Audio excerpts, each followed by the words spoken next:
And we are live here. Welcome to another edition of the LowcoSports Lowdown. I am Wes Kerr. We'll hopefully be joined by Justin Jarrett a little later on, but welcome into this Tuesday edition of the Loco Lowdown. And coming off a fantastic RBC Heritage, man, what a truly in every facet, a star-studded and just a perfect event. And we were treated to an incredible finish over at Harbortown Golf Links this past weekend. Matthew Fitzpatrick, the man who seemed destined to don a tartan jacket eventually. It was finally his week. It was finally his year. He gets it done, and he dethrones Jordan Spieth in an entertaining three-hole playoff.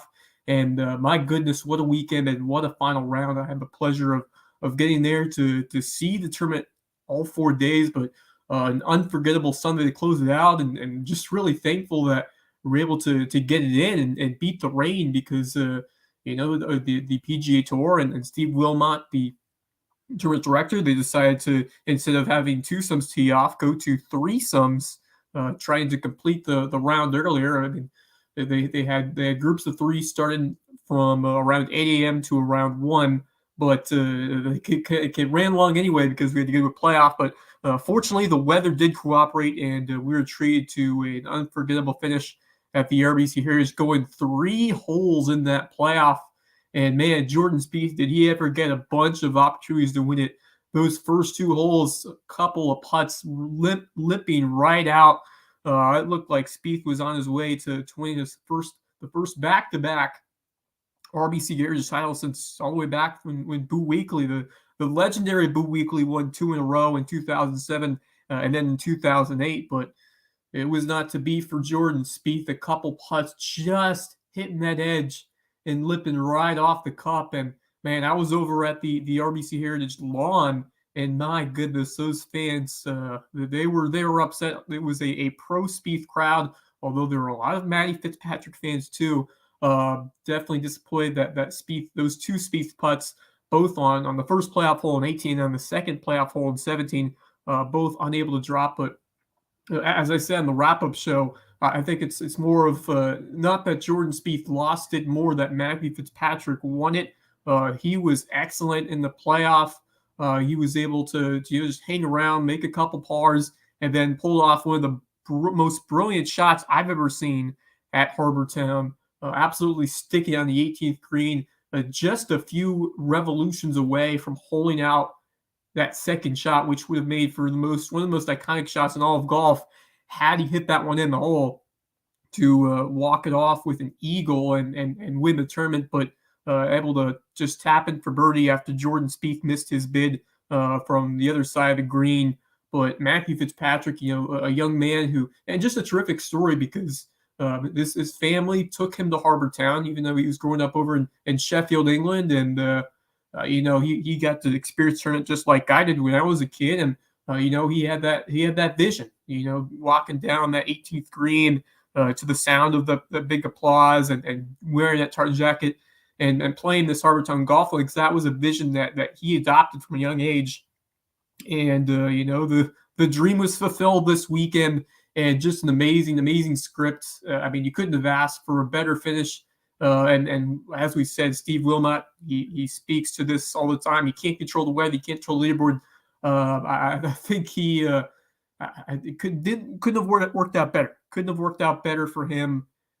Just to see how it finished, all the stars that were at the top. I mean, this was an elevated event. Obviously, there's a lot of hype going into it. We had, I believe, at least 8 of the top 10 players in the world here at this event. And unfortunately, that Rory McIlroy could not make it to the RBC Heritage. He was originally supposed to play here, but that didn't happen.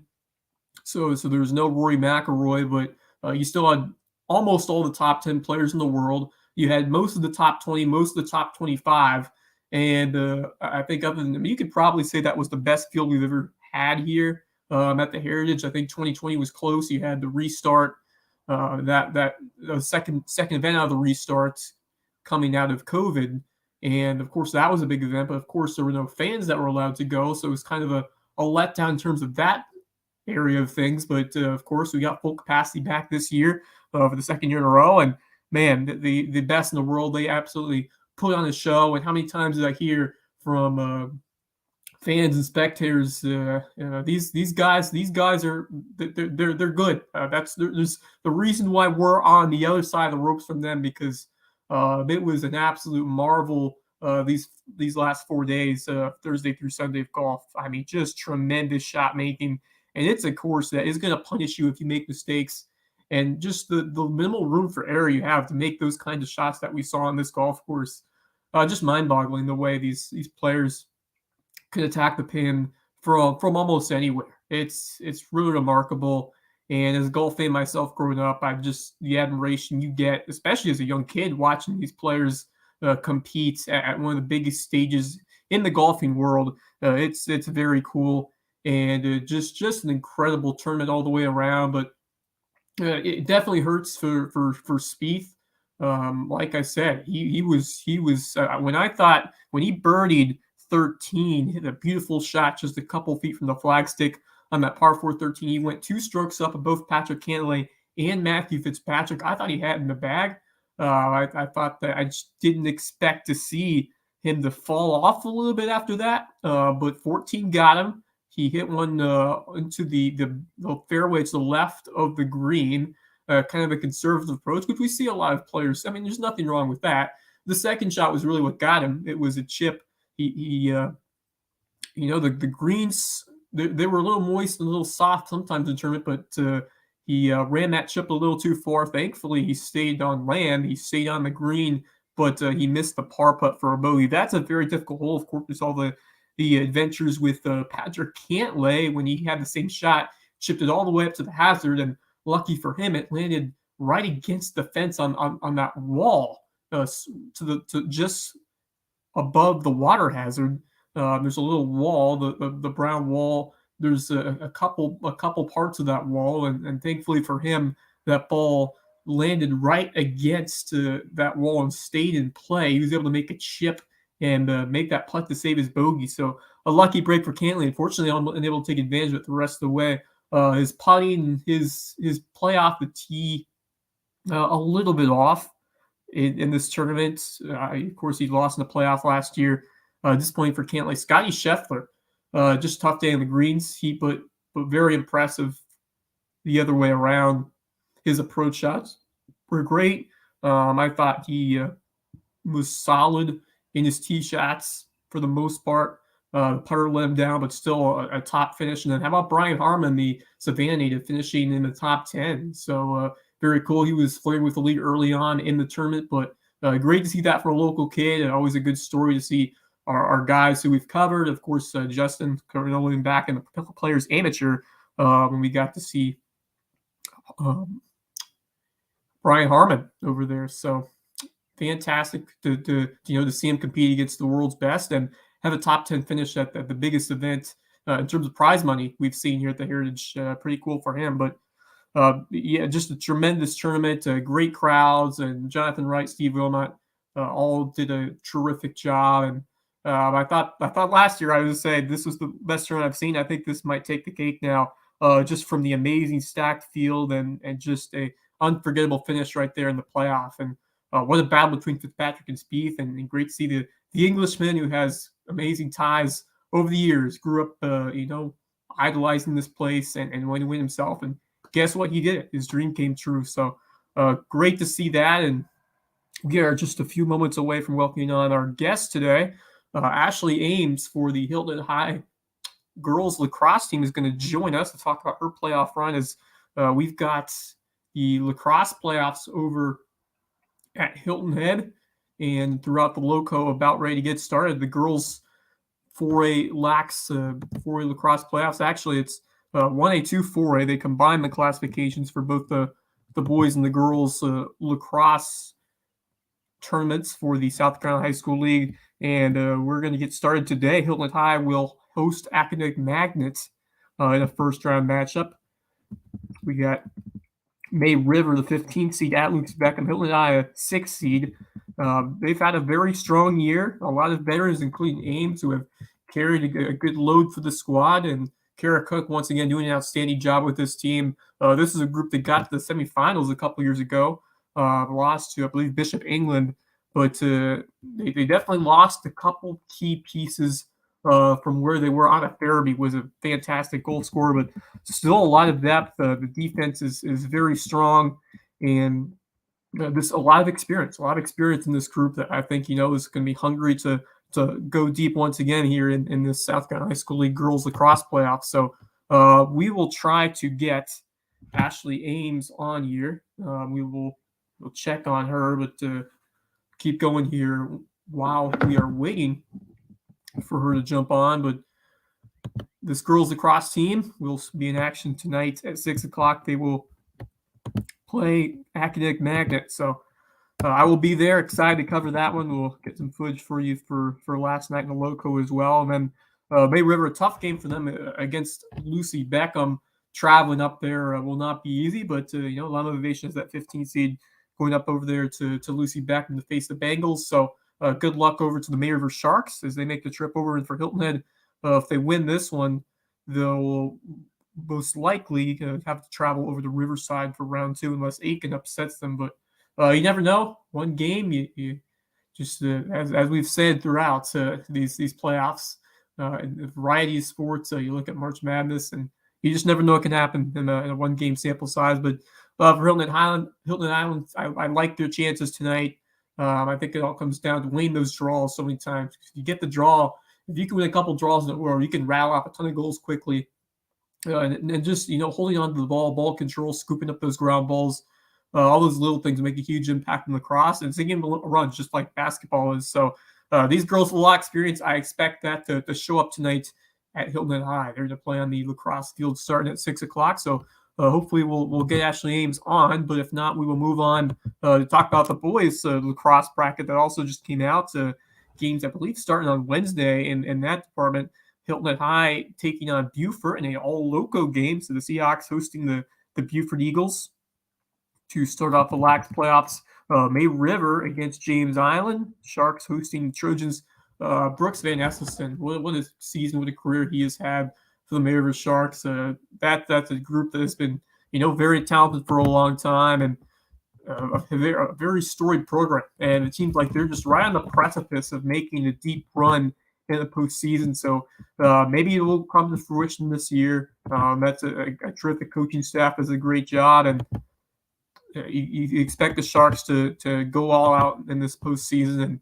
And the experience of Van Esselston, that will do wonders. You looked at basketball, what he did there. Fantastic hustle player, but he is a dynamic goal scorer on the lacrosse field, and an even better academic student. Of course, he's a National Merit Scholar. And you see that IQ, the communication, the leadership. I mean, that's what you get with Van Esselston. He is an indispensable asset of this program. Whit Beebe's also had a terrific year. Van Esselston with 48 goals and 83 points, and then Beebe leading the team with 54 goals. So a couple of excellent goal scorers leading the way. Jake Ridgway, a strong football player, also making a key impact for that Sharks team. And then you got to have those important guys who scoop up those ground balls. And Bollinger, the senior, with 100 on the season. Brooks Van Esselston, of course, you cannot count out his hustle. He leads the team in ground balls as well with 113. So it's all about a little more physicality in the boys game. But at the same time, it comes back to that.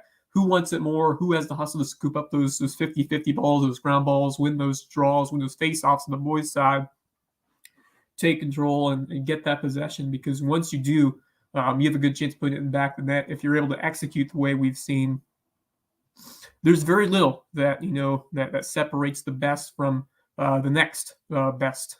When you look at the lacrosse circuit here and these teams here in South Carolina School League and the Low Country. So going to be a fantastic playoffs here. They start a lot earlier than the other sports. So you look at baseball, softball, soccer, lacrosse. It seems like Heritage Weekend, the playoff brackets are already out and we're getting started. So good luck to all of our teams that will be competing for a lacrosse championship. I believe we got through all of them here. Lisa Beckham, Philip Simmons, Region 7 4A team, although in lacrosse, it's more of everyone's in the collective region. You don't have separate regions, but another semi-local team over there. James Allen, of course, playing May River, and Hilton Head Bluffton should be a great local matchup. Seahawks have been excellent this year. Still have that sting from that loss to AC Flora in the playoffs. So I do think they take care of Beaufort, but then they'll earn that rematch. Most likely with AC Flora, it's going to be at Flora this year. But that is going to be an amazing game. Those two teams are always neck and neck. AC Flora won it with, I believe, just a couple seconds left. Seahawks were down like 3 goals, and the Sharks were able to, I believe the AC Flora Falcons eventually won the game with about 30 seconds left. But, man, no quit in that Seahawk team last year. What an effort, what a battle that game was, and I'm sure they're going to be excited to, have a chance to face them again, look to get that revenge and knock them off. So looking forward to seeing what could be another fantastic classic battle between Seahawks and the AC Flora Falcons in the playoffs. So it's playoff action is coming quickly, fast and furious here in spring sports. And now let's welcome in Justin Jarrett here to the show. Justin, how are you doing? Doing all right, buddy. Sorry about that. I had to try to sneak in a nap this morning after I got the kids off to school and ran out of gas after staying up too late working last night, and I didn't wake up on time. I almost missed the show. So Good job flying solo there for a little bit. Nice thanks. work. Well, we'll see. I'll you normally run the show, but since I started, I'll continue to do that role, I guess. Absolutely. Yeah. So we're trying to get Ashley Ames in there, but unfortunately, she has not come on yet. So we'll wait and see, and see if she'll come on there as we get later on here in the show. But cross playoffs getting underway this week, and a lot of other spring sports action underway here. Big time baseball. I was at Hilton High. Seahawks and the James Allen Trojans. That was a clash for first place in Region 7 4A. The Seahawks were battling. They were scrappy. They were down 5-1, made it 5-4 midway through the game, but James Allen took control the rest of the way. They rattled off 8 unanswered runs, a home run as well. Rare home run. You don't see that very often over at the Hilton High field, but those James Allen hitters can swing the bat. Great baseball IQ. Both teams really have that that scrappiness when it comes to advancing runners and putting runners on. Playing solid defense. It was a very well played game. Unfortunately, those James Allen bats kind of got hot late to pull away, but still a very entertaining game. And they'll still have a rematch on Wednesday against those James Allen Trojans on the road. So a chance at redemption there for the Seahawks. And how about Colleton County coming in and edging May River? The Colleton County Cougars getting a nice region victory over on the baseball side. That was a score of 10-9. Yeah. Yeah, that was a very surprising result. But how about that Colleton County team? Cohen Crosby with a nice inning of work. Devion Varner, a tough outing for him. But you look at what they were able to do at the plate. A couple of big time hits from guys like Devin Miller, Michael Ortiz, Julian Snellgrove. Some guys who may not have talked about that much, but yeah, man, when you're the underdog like that coming into a big region game and you pull out a win like that. Man, well, what a victory for this Colleton County team. Very, very impressed by the Cougars. Yeah, and that's that was my takeaway too. Looking at it is, man, look at all these guys who I had to look up their first names who got 2 hits tonight. That's a big deal. Like that's what you need to pull off those kind of wins. Is guys stepping up and Devin Miller with the game-winning hit to walk it off at the end. I got the call from Mullis last night saying, shoot, that sucked. They got us. And he of course said, we've been saying that they're good, they're well coached, they're tough, they're going to beat somebody they're not supposed to. And like he said from the start of the season, he had told us that May River was going to win some they're not supposed to win and lose some they're not supposed to lose because they're a young team playing a lot of freshmen and sophomores. So that's going to happen. And Colleton, credit to them, they're just a half game behind May River now and a chance to be tied with them and have the tiebreaker in hand on Wednesday. But, I think Varner pitched pretty well, actually, Mullis said. He was pretty impressed. Corn pitched from May River because he had not pitched in like 13 days, and so Brazington will go on Wednesday.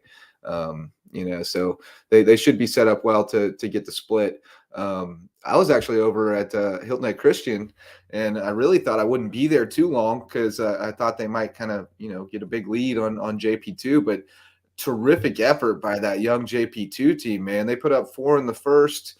Had a chance to tack on more and didn't get any more than that, but then just clawed out a terrific win.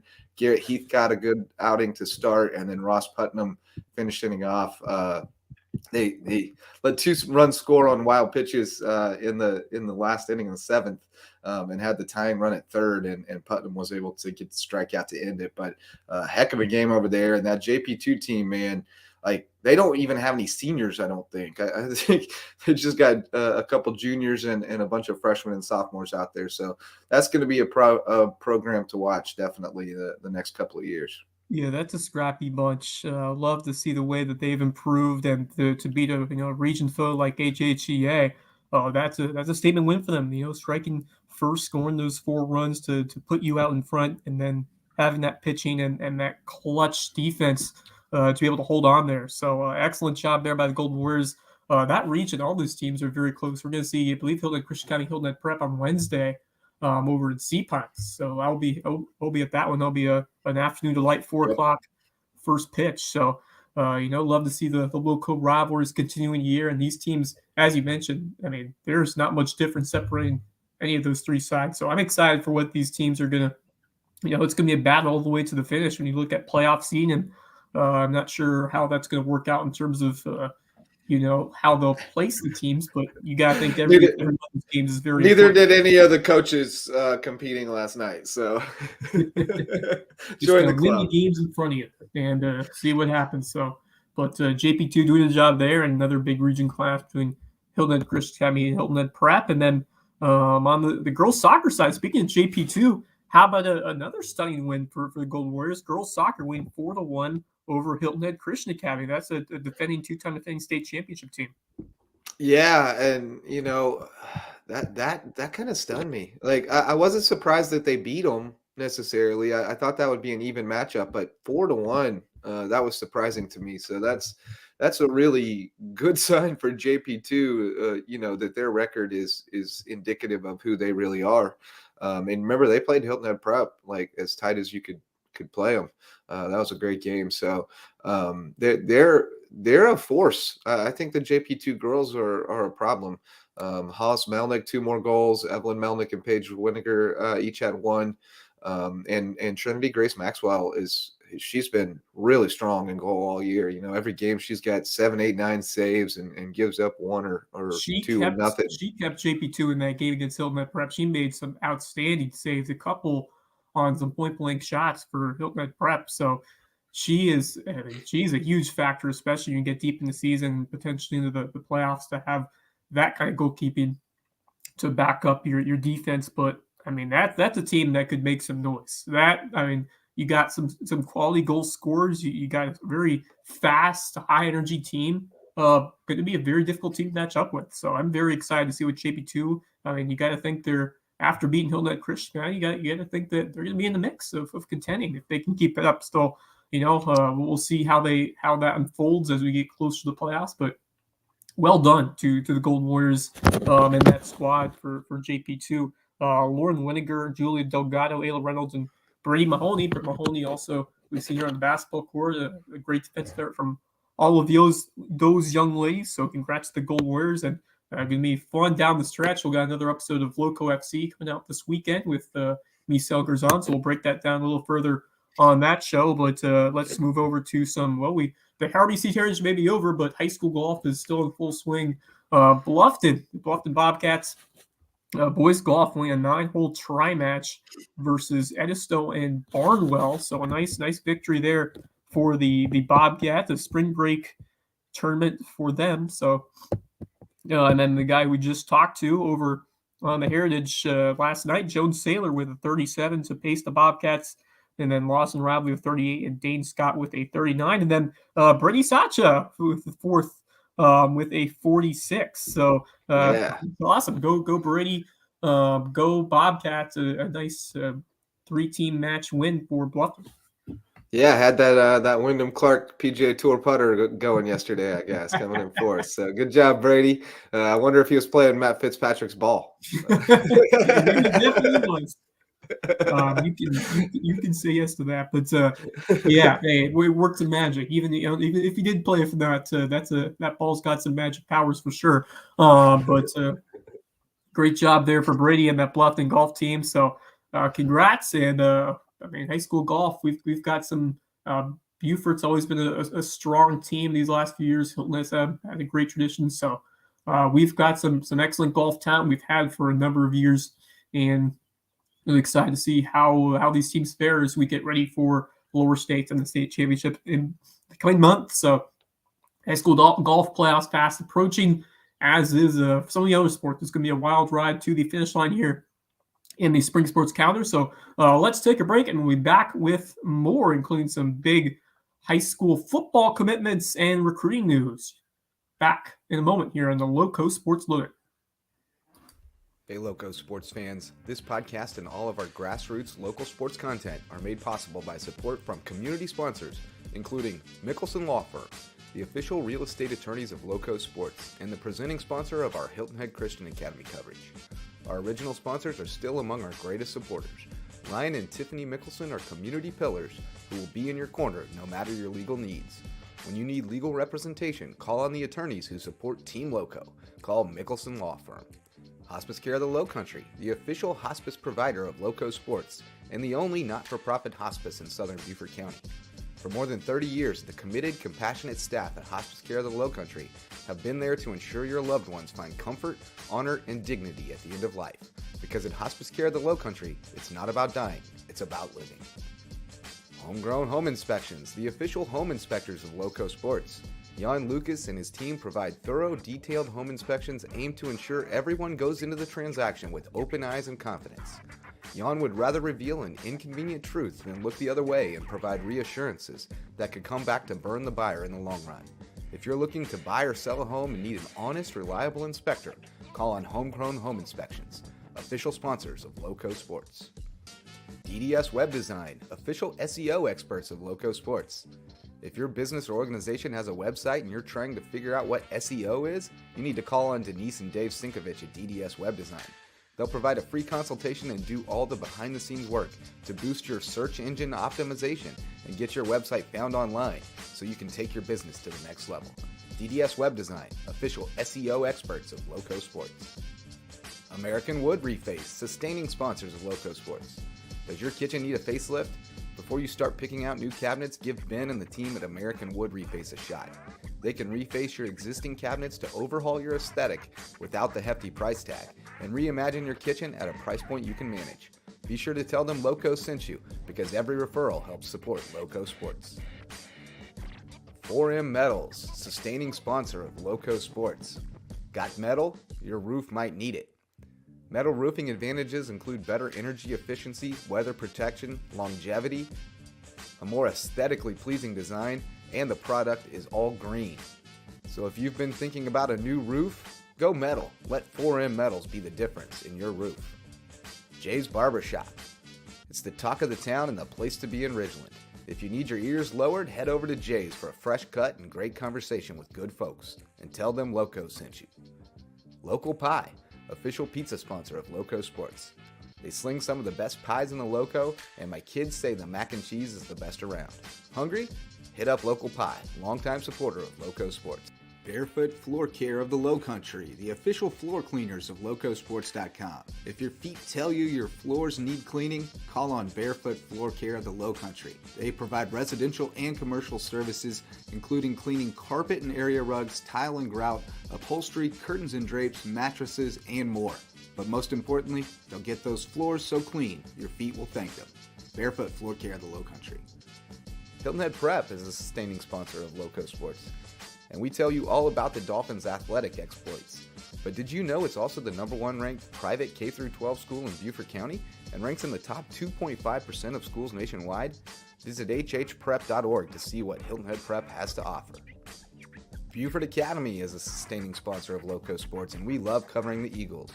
With a student-to-faculty ratio of 7-1 and an average class size of 14 students, Buford Academy could be just the educational solution you're looking for, with more one-on-one attention. BA has a strong history of working with the whole child to prepare each student for college and life. Check them out at BufordAcademy.org. Thank you to all of our sustaining and supporting sponsors for their support of LowcoSports.com. Go Loco!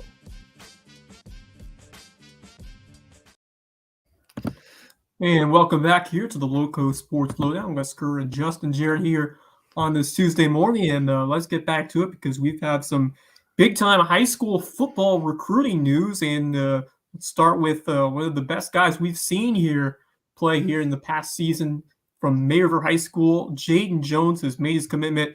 He will attend Morehouse College starting in the fall. And just what a fantastic accomplishment for Jaden. And we know his parents, we know his family really well. We know that young man, and just a fantastic story to see him get this opportunity. He was a tremendous running back, exceptional power and speed over there in the backfield for the May River Sharks, and put up an incredible senior campaign to lead May River to the postseason. But Jaden Jones, one of the best backs. Obviously, Casey Fields stole the show last year, but overall, one of the best running backs to come out of the Low Country this year. And excited to see what he does over there at the HHIHS over in Georgia.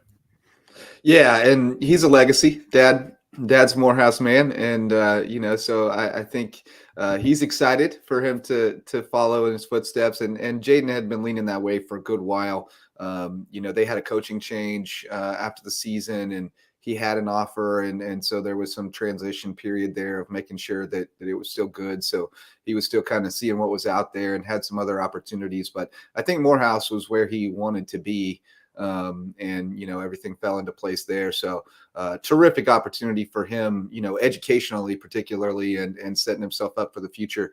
Their football program has not been on the strongest of footing in recent years, but certainly, you got to bring in guys like Jaden Jones to get it back where you want it to be, who are going to, set the tone and be leaders by example and that kind of thing.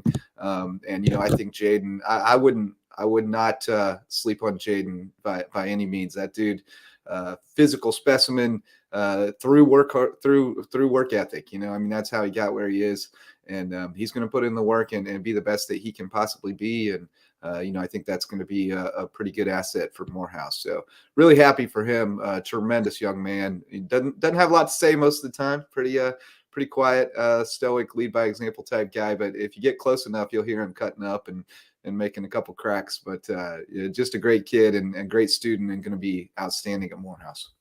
Made a few words, but he worked very hard. And I don't know how much it led into the decision or the eventual result of getting the offer, but just want to give a shout out to BJ Payne and what he's done to market these players, not just on his team but throughout the Low Country. He goes to bat for so many of these guys. Yeah. I mean, Jaden Jones, one example of that.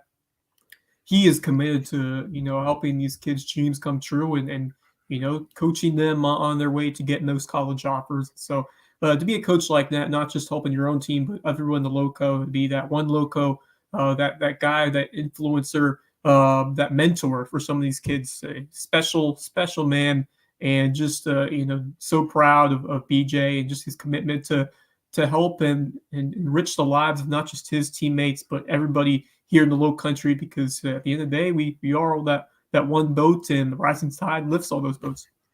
Yeah, I agree with you there, and that's a good point. I don't know, people don't know the relationship that BJ had developed with Jaden and his dad of just kind of trying to help them, navigate the waters, because they saw what he was doing and kind of reached out to ask for a little bit of help. And BJ, I mean, if he respects you on the field and as a person, he's going to go to bat for you. Jamie and Risher, he was going all out for him a couple of years ago. He's going to try to help you out if he sees an injustice, so to speak, as far as who's being recruited. But he also went to bat for as an assistant coach. He was the defensive line coach for that North-South game, and he went to bat for Jaden and said, I need him on my defensive line. And so that I thought that was a cool thing. It's not a lot of coaches who would do that for somebody else's player. So that was a cool thing. And speaking of his players, he's got another one who's well on his way to picking where he wants to play football. Yeah, Shake Thompson, who really came on as a breakout star back in his junior year. He has landed some more big-time offers. The Big Ten has been put on notice because he earned an offer from Rutgers alongside Florida Atlantic. So well-deserved by someone who really showed out in that Palmetto Combine a few weeks ago.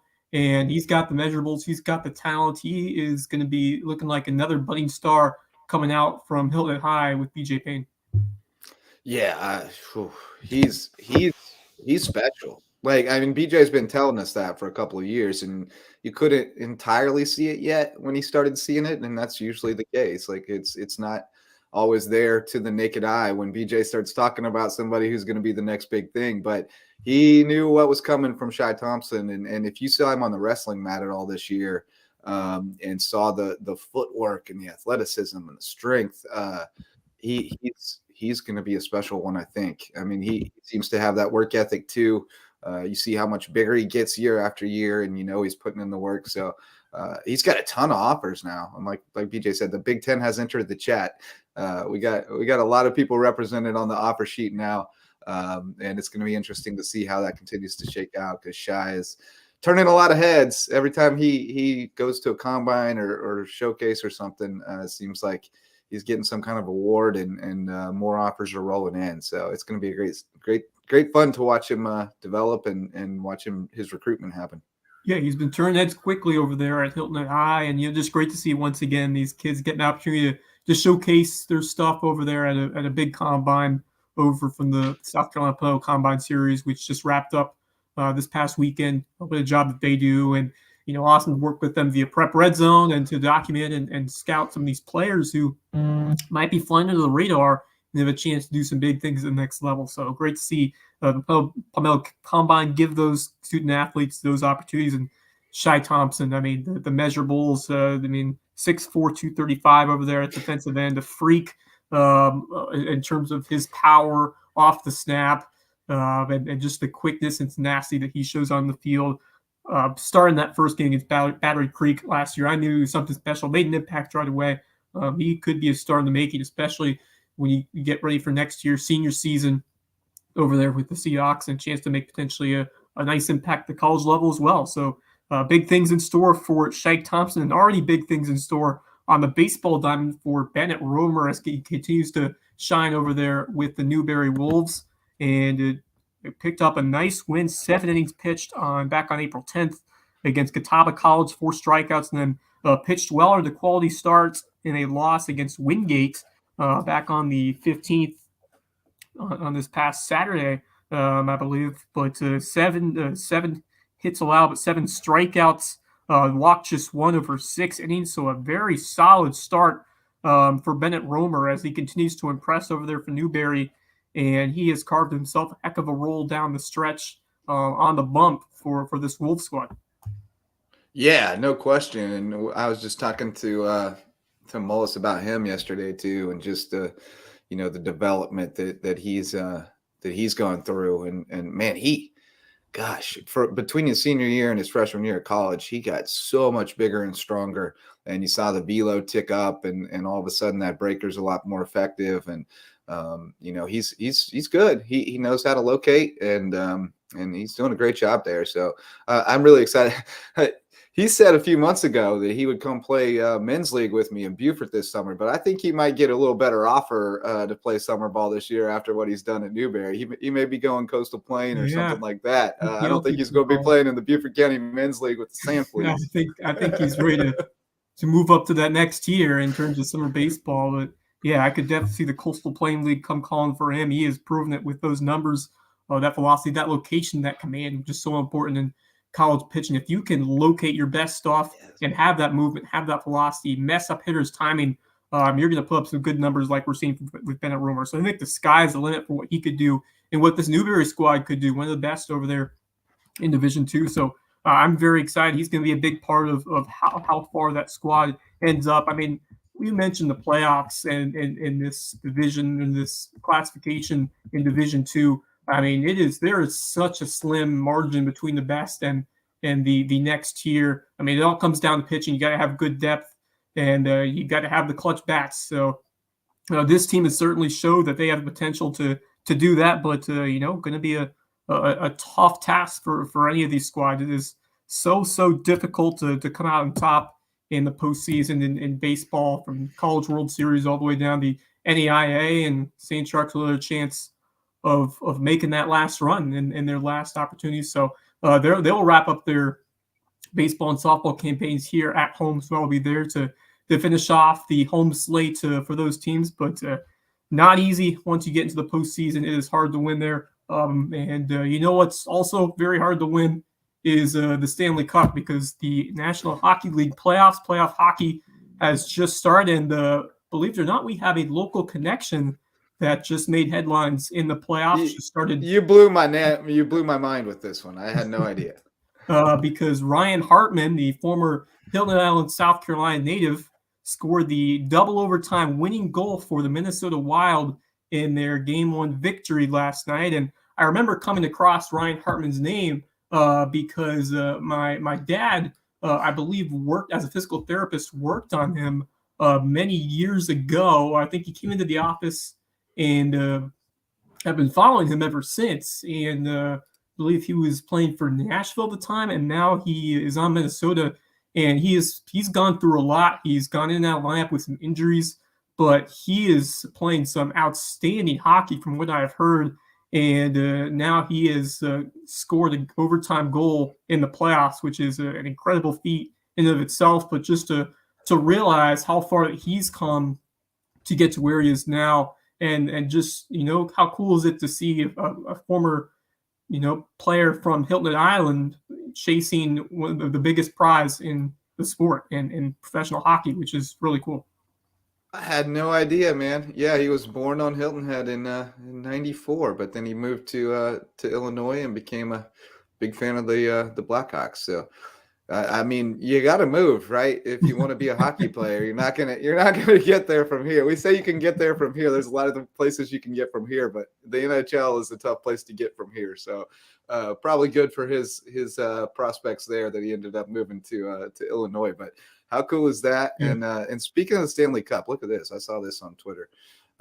This is the evolution of the Stanley Cup, and I just want you to think for a minute about if they had continued to do what they did from 1932 to 1947, how tall this trophy would be today. Oh my goodness. Yeah. Well, they had to reverse course in 1948 and widen it out a little bit. They write all their names on it, don't they? All the champions, they write their names of all the players. But yeah, that's pretty crazy. It would be quite a tall statue at this point, but it's one of the most famous trophies in sports for sure. But and speaking of which, you mentioned it's not very often you see someone playing professional hockey from here. Although I will tell you what, the Savannah Ghost Pirates and there's some leagues in Charleston have done a better job of that in the past. So definitely a little bit more exposure to the sport than we've seen past years. I think the Ghost Pirates have had some clinics and skating lessons for some kids in the area. So definitely doing a good job there. I think that's a natural evolution of the Ghost Pirates being here. First of all, you've got more interest in hockey among young kids than you've ever had in this area. I mean, I know little kids from Bluffton that are going to Ghost Pirates games and coming home and wanting to be hockey players. We've never had that. And you've got access to ice. And right. So, I think that's a natural byproduct of having them here, is that you're going to see some youth hockey start to pop up and it will flourish. And you got enough people transplanted from areas where hockey is more popular that I think you're going to see it grow up pretty quickly and pretty organically, depending on how badly the Ghost Pirates want it. If they want it to be something that they provided the community, then it's going to be there, and it's going to be pretty cool to see some kids from this area be able to develop in the sport. So, good pull there, man. Ryan Hartman, great pull. Yeah, I good to see him, succeeding at the highest level of the sport, and congratulations and best of luck the rest of the way. So, before we get out of here, let's move on to our Loco shots. I normally go first, but since I'm doing the hosting, I'll let you choose a team and a player for your Loco shot. Only fair, right? I gotta you gotta make me go first since I made you do the first part of the show by yourself. For my team, oh man, you'll take the other one, I guess, but yeah, I gotta go JP2 baseball. I mean, this is a team that early in the season, their best player probably going into the season was Roman Colella. He transfers to Hilton Head Christian, before the season starts, and so that was a tough break for them. They put a kid back there, young kid, Jackson Riley from Hilton Head, who I remember covering in Dixie Youth Tournaments just a couple years ago. He's converting to catcher and doing a heck of a job back there for him. Put a lot of pressure on him in that last inning, bounced a couple breakers that he couldn't block. But he was able to buckle down and keep that tying run on third, and they got the win. And they had some big hits from guys, again, like Colleton that you wouldn't expect. Aiden Kolstedt coming through with a huge hit. They didn't have their game changer done last night, so I don't have their individual stats in front of me, but just great team baseball from JP2. They did a terrific job of holding on to that lead and locking it down, playing good defense, turned a double play. Just all around good baseball, and you love to see young kids getting better as the season goes on, and they certainly are. So shout out to Stephen Galitz and Richard Jennings and all the guys helping out over there.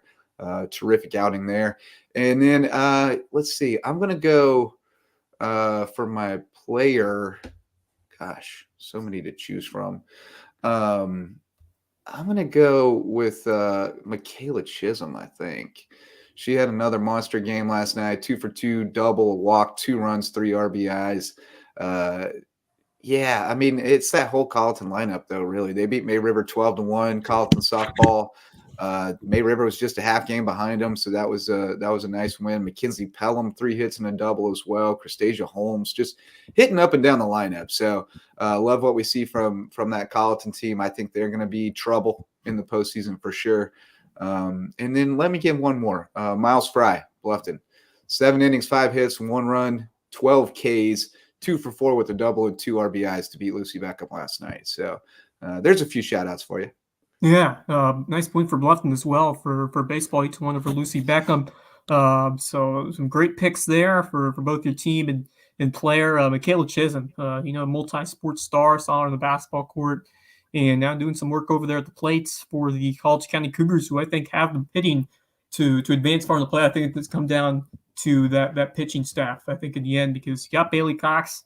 We got some other strong pitchers in the circle, but if you can develop that ace who can carry you, that's always a difference when you get to playoff softball. So that may be what holds them up too. I mean, Bailey's she's doing fine, but she's not really a pitcher. And then Lanesia Sanders, kind of the same thing. They can get by in this region without it, but when they get to the playoffs and they see somebody who's got a true ace, it's going to be interesting to see if they can keep pace. Well, for my picks, for my player, I'm going to go with Hollis Melnick out of JP2 girls soccer with 2 goals in the stunning 4-1 victory over Hilton Head Christian County. Very impressed with what they've been able to do. They had that very close, almost competitive game at Hilton Head Prep. They almost beat them on the road, and then they end up taking down Hilton Head Christian County, defending 2-time state champions over there. So signature win for JP2, and Hollis Melnick developed into a heck of a threat over there on offense, but really a strong team effort. You got Arden Lister, Hollis, and Evelyn Melnick, her sister, getting an assist. So, and then Trinity Grace Maxwell, an absolute brick wall over in goal. So, great job there for the JP2 Golden Warriors. They come out 4-1 with the victory. And then for my team of the week, I'm going to kind of go off the radar and pick Hilton Head High boys tennis with a 5-1 win over Bluffton. Victories from Leo Nedkov, of course. We talked a lot about Emily Ruckno, but her brother Alex Ruckno doing some work, 6-3, 6-0 win. And number 2 singles, Grant Pagapaton, Stephen Russell, and then the doubles team of Sam Kavanaugh and Caleb Spangler getting a win, 6-3, 6-0 over a doubles. So Hilton Head High, the great girls tennis team, won the state title. Now we'll see how far the boys can take it this year. But that's both programs have been strong over the years, but Hilton Head right now 11-4 in the season, 8-1 region play. Yeah, that's a good shout out there, because that's a really solid team that we have not probably shown enough love this season. But they're just pounding along. Ruckno, great kid. Love that family, terrific family. Good 3-sport athlete, Alex, and I can't say enough about that family. Terrific people. So, shout out there. Great job with the shout outs, Wes. Yeah. And before we get out of here, any games you're looking forward to the next few days? Yeah, that Buford-Hanahan baseball series is really interesting. They're at Hanahan on Tuesday, at Buford on Friday. Really the same for softball, both at the same sites, same nights. I think both those matchups are going to determine the region titles over there. So I think those are really interesting. Looking at soccer, Bluffton and James Island, the rematch for the girls, that's a big one. If they can pull that one off, they would have, even if they only lose by one, I think on goal differential, they would have the head-to-head. So that's huge for them. They might be able to, because they won by 2, right? Didn't they come back and win by 2 against them? Or were they down 2? No, they came back and won 4-3. They were down 3-1. That's what it was. Yep. So goal differential matters. You can't lose by 2, right? Because then you give up the tiebreaker. So that's going to be an interesting matchup. Next week will be May River Bluffton boys. That's going to be really fun. And then of course the lacrosse playoffs. I'm looking forward to seeing I'll be at how our teams fare there. Be Hilton Magnet State on the girls side, and I'm also excited for that Loco on Loco game. We'll get on the boys side of things. Hilton against Buford. Yeah, that Buford boys team has really turned it on this year. They got off to a rough start, but they played really well down the stretch. So we'll see if they can push Hilton Head. I think Hilton Head, the class of the area, both boys and girls this season, but that doesn't always mean that'll carry over to the postseason. So that'll be fun. And then, of course, you mentioned it earlier, but that Hilton Head Christian, Hilton Head Prep baseball game will be a good one. JP2 at Hilton Head Prep as well later this week. So, lots of intriguing matchups, lots of high stakes matchups as we get into it, at the last couple of weeks of the regular season. It'll be a lot of fun. As you said, full speed ahead into the postseason for lacrosse, and a couple weeks away. We'll be doing it for soccer, softball, baseball, tennis, golf, and track and field. So excited to see how many titles we bring home.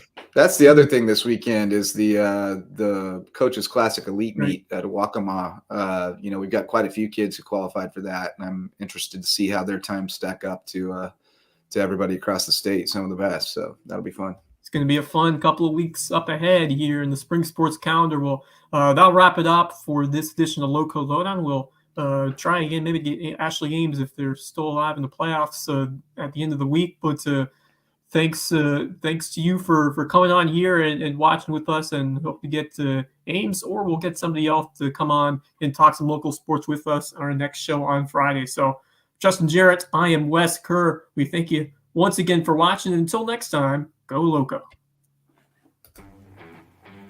The LowcoSports Lowdown podcast is a production of Loco Media LLC and LowcoSports.com, an independent media outlet providing grassroots local sports coverage in the South Carolina Lowcountry. We are sustained by community support from sponsors and patrons like you. Get in the game with a monthly pledge of $1 or more at patreon.com/LowcoSports to keep us going and growing. Go Loco.